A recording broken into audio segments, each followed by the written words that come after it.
শোনো, আমি জানি তুমি এখন ভেঙে পড়েছ। আমি জানি সব শেষ মনে হচ্ছে। আমি জানি উঠে দাঁড়ানোর শক্তি নেই, কিন্তু তোমাকে উঠতেই হবে। পছন্দ নেই, বিকল্প নেই, তোমাকে উঠতেই হবে। কারণ তুমি পড়ে থাকলে কেউ এসে তুলবে না।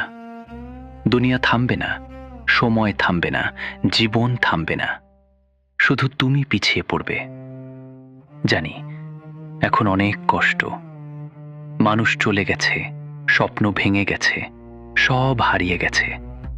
কিন্তু একটা কথা বল, তুমি কি এখনো শ্বাস নিচ্ছ? হ্যাঁ, তাহলে গল্প শেষ হয়নি। ইতিহাসের সবচেয়ে শক্তিশালী মানুষগুলো সবচেয়ে বেশি ভেঙে পড়েছিল, কিন্তু তারা সেখানেই শেষ হয়ে যায়নি। তারা উঠেছিল, কাঁপতে কাঁপতে, কাঁপতে কাঁপতে, ব্যথায় কাতরাতে কাতরাতে, চোখে জল নিয়ে, তবু উঠেছিল। কারণ তাদের মধ্যে একটা জিনিস ছিল যেটা ভাঙেনি, জেদ। এখন তোমার সেই জেদটা খোঁজো।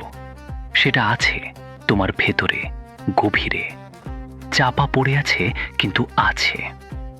এখন উঠো। পা কাঁপুক তবু উঠো, হাত কাঁপুক তবু উঠো, চোখ ভিজে থাকুক তবু উঠো। কারণ তোমার পড়ে থাকার সময় শেষ। এই মুহূর্তে শুধু একটা কাজ করো, উঠে দাঁড়াও। শুধু এটুকু। বাকিটা পড়ে ভাবা যাবে, আগে উঠে দাঁড়াও। তুমি ভেঙেছ, কিন্তু শেষ হওনি। তুমি পড়েছ, কিন্তু মরনি।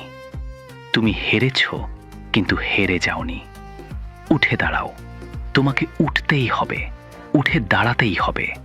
কারণ তোমার গল্প এখনো শেষ হয়নি। সবচেয়ে ভালো অধ্যায় এখনো আসেনি।